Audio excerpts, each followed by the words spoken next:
college for a while. And I worked on these iron ore freighters. You know, we go up here and get a whole load, however many thousand tons of this iron ore, and haul it down, throw it in a blast furnace in Buffalo, run back up and get some more. And I used to think, will we ever run out? And I can remember saying to myself, well, Al, you're just a dishwasher. There are smart people in Washington. If there's any danger of running out, they will act rationally and warn us so that we can reduce our consumption.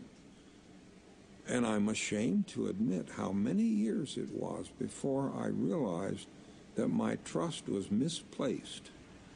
And I suspect that if you ask any of these people on the street about these problems, you'll most likely find that they have faith that somebody intelligent is looking at these things. And that isn't a justified faith. We have to do our own thinking for ourselves. We can't let other people do our thinking for us, because a lot of people have ulterior motives, and they'll try to steer us in the wrong direction. A lot of them don't know what's going on, even though they're in positions of power.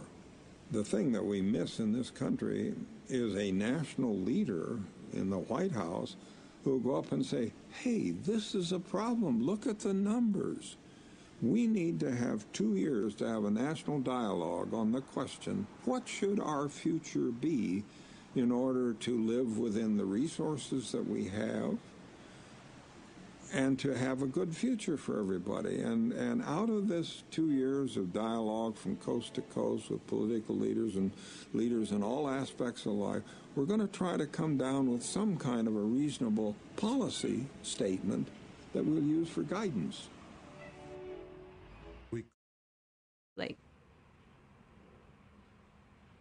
200 years ago, the activities of humans were just an infinitesimal scale compared to the scale of global events and, natural phenomena on the earth. Now we're so big that it's, we couldn't fight World War II over again.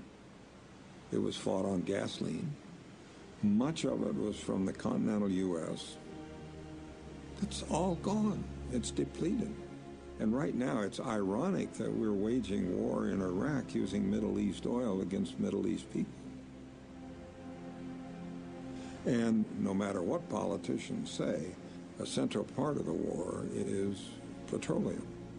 Now go broaden your view a little bit and ask about all these global trade agreements that are getting to be somewhat controversial.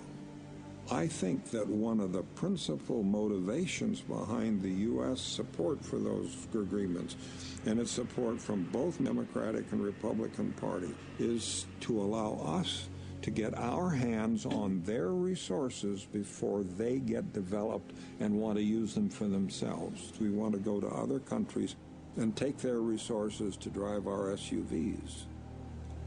One has to look at things in terms of arithmetic.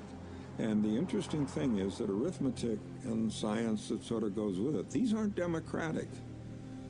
The three of us can't vote as to whether or not there's global warming and have our vote determine whether or not there's global warming. It's happening whether we vote on it or not. And we have to realize that on these big issues, science doesn't care how people vote.